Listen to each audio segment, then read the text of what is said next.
All right, now let's go ahead and look at actually using the formula to do a standard deviation on that same data set.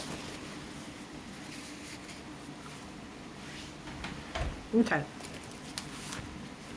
Now, what you're going to do, we're going to use columns to organize our work. So what I want you to do is write the data values. They don't have to necessarily be in order, but it does help. These happen to be. Write the data values vertically. Okay, so what's going to happen is we're going to have these columns that are going to do the steps that we're being asked to do. Okay, now if we hadn't already calculated the mean, a good place to do that is right here. To add those up, get your 35, divide by the 5, and come up with your mean being 7. So your mean, remember that's x bar, is 7.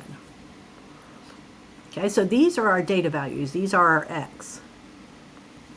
So first thing we're going to do is get the deviation from the mean. So we'll do x and take away x bar.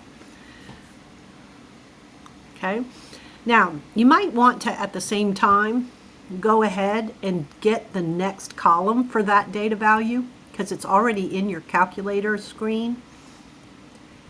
So after you find the deviation from the mean, which is just how far the data value is from the mean, after you do that, you square it. And so what you're going to do is you're going to do 5 minus 7 and hit enter, and it'll be -2. Now that -2 is sitting there in your calculator. So you have an x squared button that'll take whatever you have, entered, whatever's sitting there. If you hit the squared button, it'll go ahead and square that. So just do that. Hit the square button, and that -2 squared will be 4. So I think it works well to do both those two things at the same time. Okay. Now, also, I'm going to ask you to show your work on the top line. Like for the first data value, show this business where you subtracted and then the fact that you took the -2 and squared it. But on the others, I don't need you to show me 6 minus 7. You can just do 6 minus 7 and get -1, and then you don't need to show me -1 squared. You can just hit the square button, and that'll turn out to be a +1 there. So 7 minus 7 would be 0. 0 squared is 0. 8 minus 7 is 1. 1 squared is 1. 9 minus 7 is 2, and 2 squared would be 4. All right, so it works to do both of those. Right now, so we've done step 1 when we got the mean being 7. We've done the deviations from the mean, and we've squared each of those. Okay, the squaring is really just one way of getting rid of the fact that some of the deviations are negative and some are positive. So if we were to add up the deviations at this step right here, the positives and the negatives, they would cancel each other out. So you wouldn't really have a sense of how far from the mean they are. Squaring is one way to get rid of the negative. All right, now what you're going to do is you're going to add up this. That's what this symbol means right here. You're going to add up those values you just calculated. So I'm adding 4 and 1. I'm adding, just like I added to get 35, I'm going to add those up. So that's 8, 9, 10. Okay, so that's the sum of the deviations. All right, at this point it works good just to move over to the right to finish it up. All right, so the formula says after you've got that, the sum of the deviations being 10, that's up here on top, you're going to divide by n minus 1. So that would be 5 minus 1, and when you're through, you're going to take the square root. So you're going to take 10 divided by 4, and when you're through, you're going to do the square root. So 10 divided by 4 would be 2.5, and then the square root symbol is on the same button as your squaring symbol. So when you do the square root of 2.5, let's see, I can't read my writing. I think it's 1.58, but I'm going to find a calculator. I'm not real sure if it's 1.58 or 68 right now.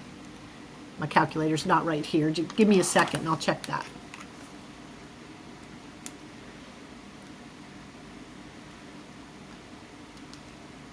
Yeah, 1.58. And I just rounded to the nearest hundredth in this case because they told me to. Okay.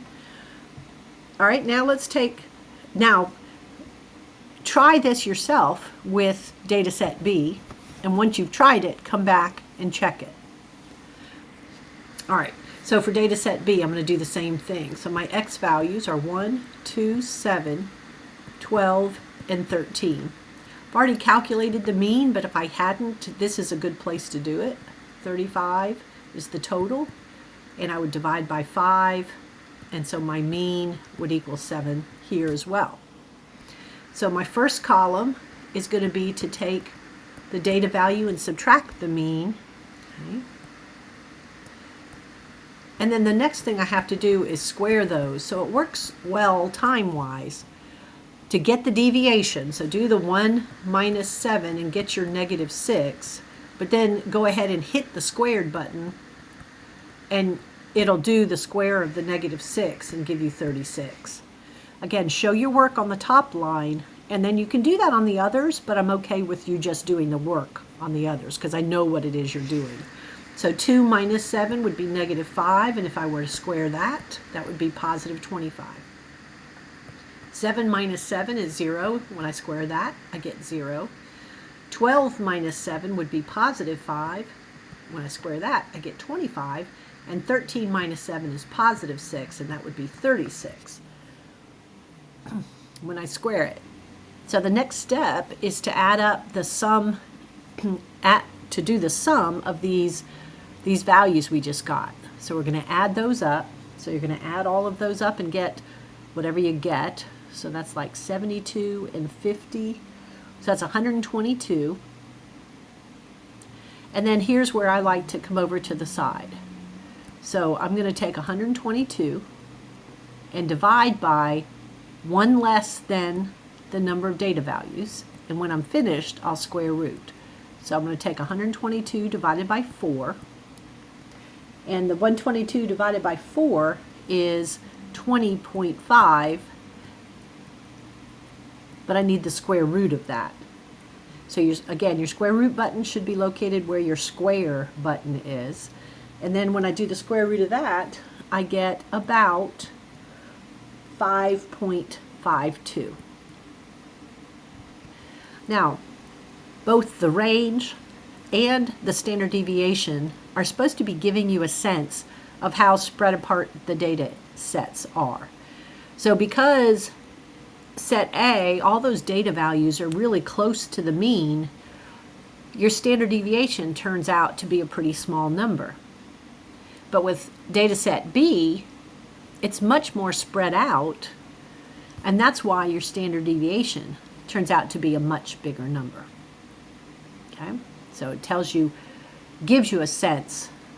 It's kind of giving you an average of the deviations from the mean.